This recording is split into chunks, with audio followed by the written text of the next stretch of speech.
Oke, selamat pagi, selamat siang, selamat sore, dan selamat malam untuk Ibu Virgita Darmawati, MSI SPD. Pada kesempatan kali ini, saya akan menjelaskan tentang proyek atau sistem yang saya dan anggota kelompok lainnya telah buat semenjak 2-3 bulan yang lalu. Mengingat kembali bahwa pada awal semester Ibu sempat membicarakan tentang tugas akhir atau untuk nilai ujian praktek. Demikian, saya dan anggota kelompok lainnya memutuskan untuk membuat sebuah sistem yang mendeteksi getaran atau sistem pendeteksi getaran gempa dari getaran seismik sederhana menggunakan Arduino Uno dan SW420 sebagai perangkat pendeteksinya. Sebelumnya perkenalkan, nama saya Moses Gabriel Lesmana dari kelas 12 IPA tahun ajaran 2025-2026, absen 18. Sebelum kita masuk ke pembahasan, saya akan berbagi sedikit latar belakang kenapa saya dan anggota kelompok saya memutuskan untuk mengambil sistem pendeteksi gempa ini sebagai nilai ujian praktik. Bencana alam sendiri adalah sebuah fenomena yang kita sebagai manusia yang penuh keterbatasan ini gak bisa hentikan. Secara skill kita gak bisa. Dan kehidupan tuh terus berjalan. Tapi karena kehidupan terus berjalan, akhirnya manusia, kita semua itu sampai di fase hidup berdampingan dengan teknologi. Di zaman inilah inovasi dan karya-karya ilmiah itu bermunculan. Kemudian, gempa bumi adalah salah satu contoh bencana alam yang sudah umum terjadi di berbagai penjuru bumi. Jepang adalah salah satu negara yang dikenal dengan kemakmuran dan kemajuan negaranya. Tapi Jepang juga merupakan negara yang paling sering terkena gempa bumi. Kenapa Jepang ini sering dilanda bencana gempa bumi? Hal ini disebabkan karena posisi negara mereka sendiri. Posisi negara mereka berada di sekitar cincin api, yaitu sebuah wilayah pertemuan lempeng, tektonik, dan kumpulan gunung api. Menurut Kompas.com, gempa bumi dengan skala yang dahsyat di Jepang itu terjadi setiap 5-10 tahun sekali. Karena itu juga, hal tersebut mendorong masyarakat dan pemerintah di sana untuk beradaptasi dengan kondisi geografis mereka. Karena kemajuan teknologi inilah, mereka akhirnya dapat dengan mudah memodifikasi prototipe-prototipe yang sudah diciptakan pada tahun-tahun sebelumnya dan mereka ubah untuk menjadi sebuah alat atau perangkat yang dapat membantu menyelamatkan hidup mereka. Nah, makanya saya dan anggota kelompok lainnya memutuskan untuk mengambil sistem pendeteksi gempa ini sebagai nilai akhir kami karena saya sendiri lumayan tertarik dengan cara kerja SW420 terhadap Arduino Uno dan sistem ini. Makanya, mari kita lanjut ke pembahasan dari presentasi ini. Dan ini adalah rumusan masalah dan tujuan dari praktikum kali ini. Nah, sekarang saya akan menjelaskan apa itu gempa bumi. Gempa bumi adalah sebuah fenomena alam yang termasuk ke dalam bencana geologi. Gempa bumi itu sendiri terjadi karena adanya gesekan atau pergeseran lempeng pada permukaan bumi atau lapisan yang ada di bawahnya. Dan perlu kita ketahui juga bahwa bumi itu terdiri dari 4 lapisan utama. Yang paling dalam yaitu inti bumi bagian dalam, inti luar, selimut bumi atau mantel bumi, dan yang paling terakhir, yang paling luar adalah lapisan kerak bumi. Nah, lapisan kerak bumi dan mantel bumi bagian atas itu adalah yang biasanya kita lihat sehari-hari, seperti gunung, danau, ataupun jalanan biasanya. Namun, kedua lapisan ini, si kerak bumi dan mantel bumi bagian atas ini, mereka bukanlah satu kesatuan yang besar, tapi ibaratkan puzzle pieces yang keacak-acak tapi malah numpuk menjadi satu. Ditambah lagi, mereka itu tidak berdiam diri, namun mereka semua bergerak secara konstan. Hal inilah yang menyebabkan kenapa terkadang lempeng bumi itu bisa saling bergesekan, bertubrukan, ataupun saling bertabrakan, yang kemudian akan mengakibatkan fenomena alam yang bernama gempa bumi. Nah, itu saja penjelasan untuk gempa bumi. Mari kita lanjut ke bagian berikutnya. Nah, sekarang kita akan membahas tentang getaran dan frekuensi. Getaran sendiri adalah sebuah gerak bolak-balik yang dialami suatu benda atau sesuatu dari titik keseimbangan atau titik setimbangnya. Sementara frekuensi adalah jumlah getaran yang terjadi dalam kurun waktu 1 detik. Nah, Gempa bumi itu sendiri menghasilkan dua tipe gelombang dan akan mempengaruhi getaran juga. Pertama adalah gelombang P atau primary waves. Nah, primary waves ini adalah gelombang yang arah gerak partikelnya itu secara horizontal. Jadi antara tanah atau lapisan buminya itu melebar atau mengkerut, mengecil. Nah, kemudian ada yang namanya S wave, yaitu secondary waves. Secondary waves ini biasanya arah geraknya itu naik turun antara permukaan tanah kita akan naik ke atas atau turun ke bawah. Nah, biasanya yang lebih cepat geraknya itu adalah primary waves dibandingkan secondary waves. Dan pada umumnya, gempa bumi itu sendiri mempunyai frekuensi sebesar 3-7 Hz per detik. Nah, dan alat untuk mencatat frekuensi dari gempa bumi itu sendiri itu namanya seismograf. Nah, sekarang saya akan membahas tentang sistem pendeteksi gempa. Sesuai dengan namanya, yaitu sebuah perangkat atau alat yang digunakan untuk mendeteksi gempa yang akan datang. Pada umumnya, gempa yang datang itu akan dideteksi berdasarkan primary waves-nya. Supaya pada saat secondary waves datang, yaitu pas permukaan tanahnya naik turun, eh, para pemilik sistem detektor gempa ini bisa langsung evakuasi dini. Dan itu saja sih untuk sistem pendeteksi gempa. Mari kita lanjut ke pembahasan berikutnya. Nah, sekarang kita masuk ke bagian pembahasan penting dari dasar teori ini. Kita akan membahas tentang pikiran yang akan bekerja pada sistem yang dibuat, yaitu Arduino dan Arduino Uno. Arduino sendiri adalah sebuah perangkat atau purwarupa berbasis open source yang terdiri dari hardware dan software. Nah, digunakan untuk membuat sistem atau bahasa pemrograman supaya eh, si struktur atau sistem yang kita buat itu dapat berpikir dan bergerak sesuai dengan komen yang telah diberikan. Nah, Arduino sendiri dapat diprogram menggunakan bahasa pemrograman C atau C++ yang telah disederhanakan melalui Arduino IDE. Sedangkan Arduino Uno adalah salah satu papan microcontroller Arduino yang berfungsi sebagai pusat pengolahan data. Jadi, Arduino Uno itu adalah ibaratkan translator ya. Nanti sinyal yang diberikan oleh SW420 akan diproses dan diolah oleh microcontroller chip yang berada pada Arduino Uno, yang kemudian akan diubah lagi menjadi energi listrik untuk menyalakan perangkat yang terhubung seperti lampu, buzzer, dan lain sebagainya yang akan kita bahas nanti.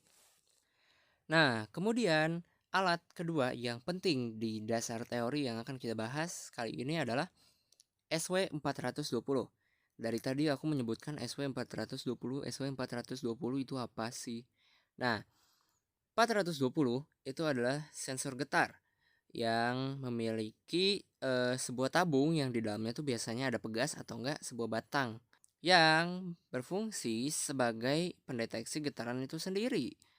Nah, strukturnya itu bisa dilihat di sini. SW420 sendiri memiliki sebuah tabung biasanya biru dan isinya tuh pegas. Itu untuk mendeteksi getaran. Kemudian ada sebuah kubus atau balok dengan baut. Nah, ini tuh fungsinya untuk mengatur intensitas atau sensitivitas getaran yang dideteksi oleh SW420. Dan kemudian di ujungnya itu ada 3 pin utama, yaitu VCC, ground, dan DO atau digital output. Nah, SW420 sendiri ini menghasilkan perubahan sinyal listrik. Nah, perubahan tersebut dikonversi menjadi sinyal digital yang akan dikeluarkan oleh DO nanti ya, dan diproses oleh microcontroller yang sudah disebut tadi di penjelasan Arduino Uno. Begitu saja untuk penjelasan dari sensor getar SW420. Kita akan masuk ke alat dan bahan yang kita butuhkan untuk membuat sistem ini. Nah, kemudian alat dan bahan yang kita butuhkan terutama untuk membuat sistem pendetektor gempa sederhana ini. Pertama tentu saja Arduino Uno. Kedua itu sensor getar SW420. Ketiga itu kabel jumper. Keempat itu adalah buzzer. Dan kelima itu adalah lampu. Yang keenam itu bisa sumber listrik, bisa pakai baterai sebenarnya. Cuman kita langsung dihubungkan ke soket listrik. Jadi nggak harus ini. Makanya kita perlunya itu adapter barrel jack.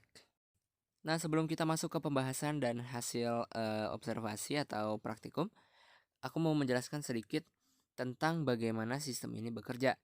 Nah, pada SW420 kan tadi ada pin 3 biji yaitu VCC, ground, sama DO atau digital output. VCC ini nanti akan dihubungkan oleh kabel jumper male to male ya male to female dari VCC ke 5 voltnya Arduino Uno. Nah, kemudian groundnya juga sama. Ground itu akan sambungnya ke ground juga, tapi bukan di kolom atau barisannya si digital pin yang ada di Arduino Uno. Jadi digital pin tuh yang ada angkanya tuh 1, 2, 3 sampai 12. Nah, yang sampai ke atas itu untuk nanti. Nah, cara kerjanya yang simple adalah SW400 mendeteksi getaran, SW400 ngirim sinyal ke Arduino Uno, Arduino Uno itu nerima, dan akhirnya Arduino Uno itu menyalakan atau membuat si buzzer dan lampu menyala.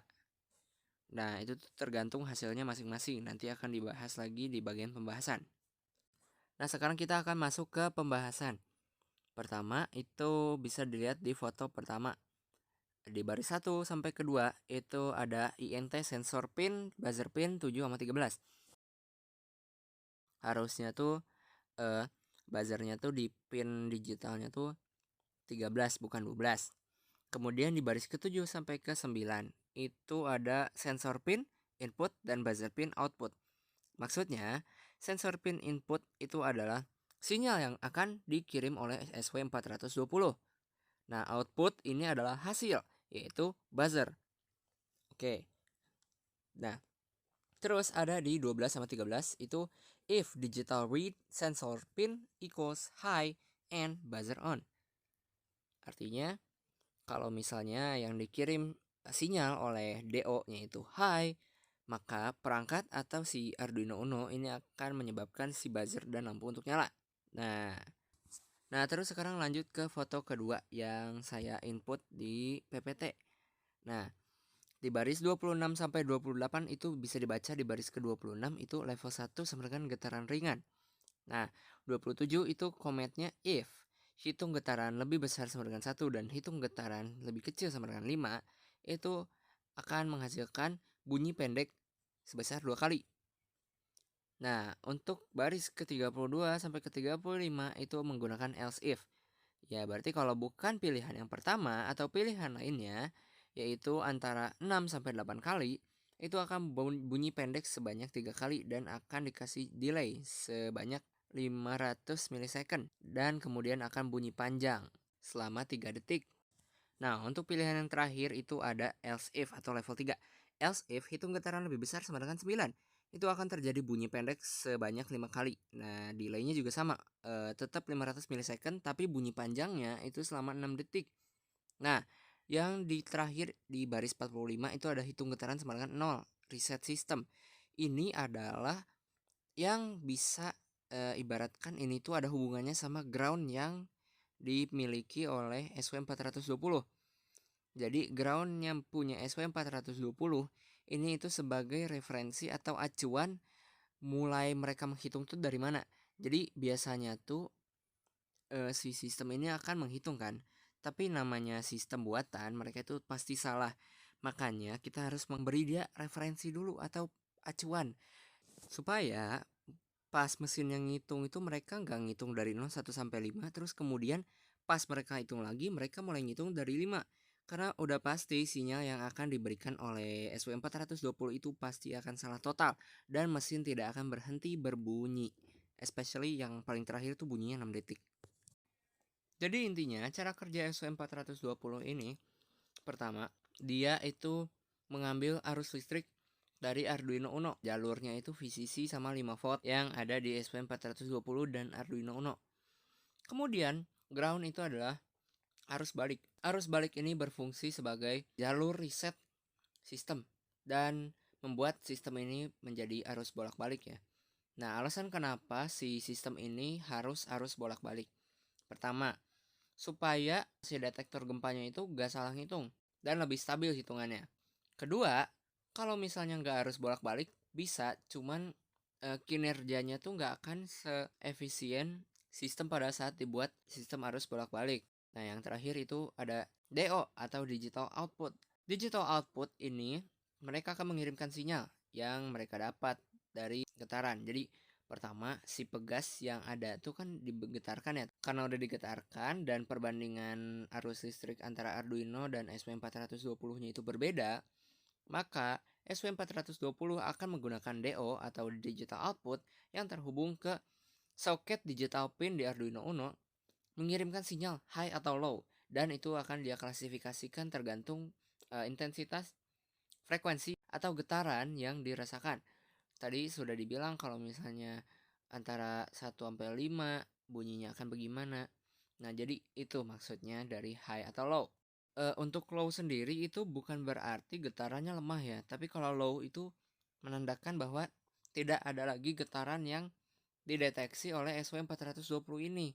Makanya kalau misalnya yang dikirim sinyal oleh SW420 ini low, berarti sistem tidak akan berbunyi lagi setelahnya, begitu.